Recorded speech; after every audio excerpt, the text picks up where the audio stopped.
कहते हैं कि शेख अहमद नाम के बुजुर्ग थे, सारी जिंदगी किसी को काम नहीं बताया, सारी जिंदगी बड़ी मुश्किलात आई, पर कभी अपनी जात पर सवाल का दरवाजा नहीं खोला। एक ऐसी मुश्किल आई कि जो हल ही नहीं होती थी।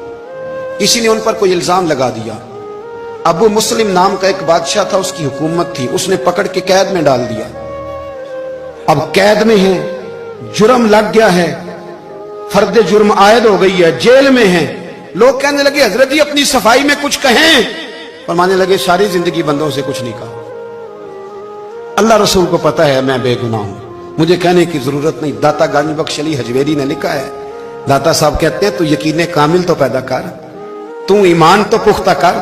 दाता साहब कहते हैं वो अबू मुस्लिम जो बादशाह था वो नेक आदमी था, उसे रात को ख्वाब में नबी करीम की जियारत नसीब हुई और हुजूर सैयद आलम सल्लल्लाहु अलैहि वसल्लम फरमाने लगे तूने अल्लाह का एक नेक बंदा जेल में डाल दिया, डर नहीं आता, वो तो बेगुनाह है। बादशाह आधी रात को खुद उठा।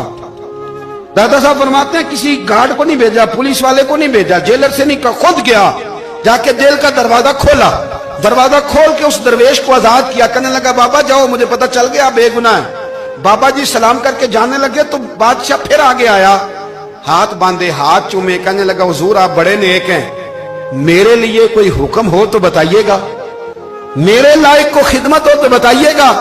तो शेख अहमद फरमाने लगे तुझे अभी भी समझ नहीं आई, तुझे अभी भी नहीं समझ आई। कहने लगा हुजूर क्या? फरमाने लगे जो तहज्जुद के वक्त तुझे उठा के मुझे रिहा करने भेज सकते हैं वो मेरी कोई जरूरत बाकी रहने देंगे? मुझे कोई जरूरत पड़ेगी किसी और को कहने की?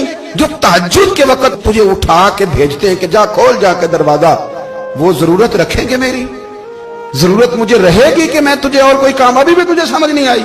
वो दाता अली हजवेरी रहमतुल्लाह अलैह फरमाते हैं असल में हमारी तबीयत है, हमने बंदों से दिल लगा लिया है, दिल अल्लाह रसूल से लगाओ। किसी बंदे से लगाना तो उससे लगाओ जो अल्लाह वाला हो। आप फरमाते हैं कि अपनी सारी ख्वाहिशात अपने रब रसूल से, आप फरमाते हैं कि अगर अल्लाह के हवाले अपनी ख्वाहिशात कर दोगे तो रब तुम्हें ना आम लोगों से ज्यादा अता करेगा।